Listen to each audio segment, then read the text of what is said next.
아무리 세상이 발전하고 모든 것이 디지털화되면서 시스템이 좋아졌어도 시스템이 고객을 관리하는 것이 아니고 사람이 직접 고객을 관리하는 것이다. 고객은 시스템 상품으로 감동을 받지 않는다. 사람의 행동, 마음을 통해서 감동을 받음을 잊어서는 안 될 것이다. 안녕하세요. 부자도서관이 오늘 준비한 내용은 온라인 창업 무자본 창업이 대세인 요즘 시대에 사업에서 가장 중요한 것은 빠르게 가는 것보다 기본을 지키며 천천히 가는 것이 빠른 것이라는 교훈에 대한 이야기입니다. 지금 사업을 하고 있거나 창업을 준비 중이라면 한번 생각해 보세요. 자칫 눈에 보이는 이익만을 쫓아다니는 건 아닌지, 지금 내가 선 자리에서 최선을 다하고 있는지, 문제를 해결할 더 좋은 방법은 없는지, 세이노의 가르침처럼 무슨 일을 하든지 그 자리에서 최대한 열심히 노력하고 더 나은 결과를 얻기 위해 계속 공부하고 실천하는 삶을 살아온 주인공의 이야기를 들어보세요. 나는 지금 어디쯤 와 있는지 생각해보는 시간을 가져봅시다. 하루를 일해보니 대리운전은 고객을 직접 상대하는 100% 서비스업이었다. 그런데 같이 대리기사 일을 하는 분들은 거의 기계적으로 콜을 받고 기계적으로 대리운전을 뛰는 듯 보였다. 나 역시 주머니가 가벼워서 급한 마음에 대리운전에 뛰어들었지만 그냥 시간 가는 대로 콜이 주어지는 대로 일을 하고 싶지는 않았다. 이 업계에서 남들보다는 조금 더 고객이 찾는 대리운전 기사가 되고 싶었다. 고객이 한 번 더 찾을 수 있는 대리기사. 오늘 술 마신 고객이 내일 모레도 술을 마실 수 있으니 대리기사는 늘 필요할 테고 그렇다면 아무 대리기사가 아닌 나를 찾는 고객으로 만들면 된다고 생각했다. 그래서 남들이 하지 않는 고객 감동 마케팅을 이 일에 적용했다. 한 달이 조금 지나자 단골 고객 약 150명을 확보했고 2개월 만에 고객 주문 콜이 많아져서 대리운전 사업을 시작하게 되었으며 빠른 성장을 이뤘다. 당시 내가 쓴 전략은 두 가지였다. 차에 타서 출발 전 감동을 줄 수 있는 서비스를 생각하고 있었는데 숙취해소제 음료를 제공하면 될 것 같았다. 이런 서비스를 하고 있는 사람은 다른 기사들 중에 단 한 명도 없었다. 문제는 가격이었다. 대리운전비로 받는 비용으로 숙취해소제까지 사려면 무언가 특단의 조치가 필요했다.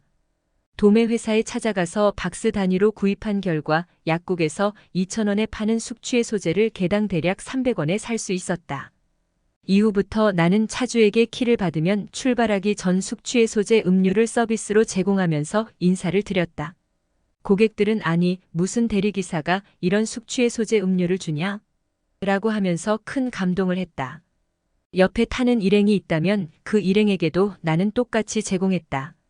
고객들은 1만 원, 2만 원짜리 대리비에 이렇게 큰 서비스를 받는 것에 놀라고 대접받는 느낌이 든다며 고마워했다. 대개의 대리기사는 자기 업무를 고객을 집까지 모셔다 드리는 데서 마친다. 그러나 나는 남들보다 한 발 더 나아가는 전략을 썼다. 바로 이 고객이 나를 다시 찾을 수 있는 마지막 감동 전략을 쓴 것이다. 그것은 손편지였다. 고객집에 주차 후에 나는 손편지를 기어 박스 앞에다 몰래 놓고 내렸다. 내 의도는 다음날 고객이 출근할 때 손편지를 보게끔 하는 것이었다. 손편지 내용은 이러했다. 고객님 안녕하세요. 어제 고객님을 대리운전한 임승현 대리기사입니다. 고객님과의 첫 소중한 만남 진심으로 감사드립니다. 인연이 되면 다시 한번 고객님을 모시고 싶습니다. 좋은 하루 되세요. 거창하게 긴 내용의 글은 아니었다. 다만 내 이름을 밝히고 고객과의 인연에 감사한다는 내용을 전달하는 데 주력했다. 그리고 편지 봉투 겉면에 한 포씩 포장되어 나오는 비타민C와 내 명함을 붙였다. 고객이 편지를 읽고 비타민C를 먹으면서 다시 한번 나를 기억하도록 하기 위한 전략이었다. 어제 받았던 감동 서비스를 아침에 손편지로 이어가 고객이 나를 다시 찾게 만들려는 전략이었다. 그리고 나 자신은 고객에 대한 정보를 핸드폰에 광명 7동 렉스턴 사업가 하는 식으로 특징을 뽑아 메모했다. 그러고 나면 다음번 해당 고객으로부터 콜 전화가 왔을 때 안녕하세요, 고객님, 광명 7동에 사시는 렉스턴 차량 사장님 맞으시죠? 라고 적극적인 전화 응대를 했다. 그러면 100이면 100 고객은 자신을 기억해주는 모습에 또 다른 감동을 받곤 했다. 점점 충성 고객들이 늘어나면서 덩달아 입소문이 퍼지면서 다양한 고객 확장이 이루어지면서 성장을 하게 되었다. 충성 고객들 중에는 그분들이 운영하는 매장 고객의 대리운전을 나한테 적극 밀어주기도 했다. 작은 감동 전략은 생각지도 못한 규모로 확장하게 되었고 주변의 경쟁업체로부터 부러움을 많이 받기도 했다. 이런 고객 감동 서비스 덕분에 내 단골 고객은 빠르게 증가했다. 3개월이 지나자 내 핸드폰에 등록되는 고객 수가 500명이나 되었다. 이쯤 되자 나를 찾는 고객을 혼자 힘으로는 도저히 처리할 수 없게 되었다. 나는 내친 김에 곧바로 대리운전 회사를 차려버렸다. 비록 남들이 쉽게 생각하고 직업적 의식이 별로 없었던 대리운전이었지만 나는 이 분야에서 남들이 전혀 하지 않는 고객 감동 마케팅 전략을 쓰기로 결정했으며 이를 꾸준하고 성실히 수행했다.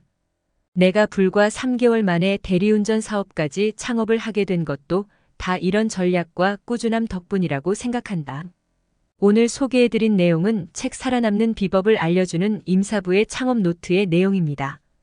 저자의 이런 행동은 세이노의 가르침과 일맥상통한다는 걸 느끼실 텐데요. 컨베이어 벨트 앞의 일처럼 보이지만 본인의 생각에 따라서는 컨베이어 벨트 밖으로 빠져나갈 수 있는 일들도 많고 단순 노무직이라도 나중에 독립해서 밑거름이 되는 분야들에서 경험을 쌓는 것은 중요하다고 했습니다. 백만장자들은 처음부터 자기가 좋아하는 일을 해서 부자가 된 경우보다 우연한 기회나 시행착오를 거쳐 부자가 되었다고 하죠.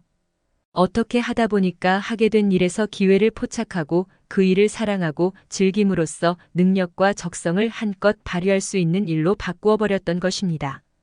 저자가 대리운전을 해서 부자가 될 생각으로 처음부터 작정하고 일을 시작하지는 않았지만 대리운전에서 더 많은 고객을 확보하기 위해서 전략을 짜고 실천한 내용이 바탕이 되어서 나중에 사업을 할 때도 밑거름이 되었다는 것입니다.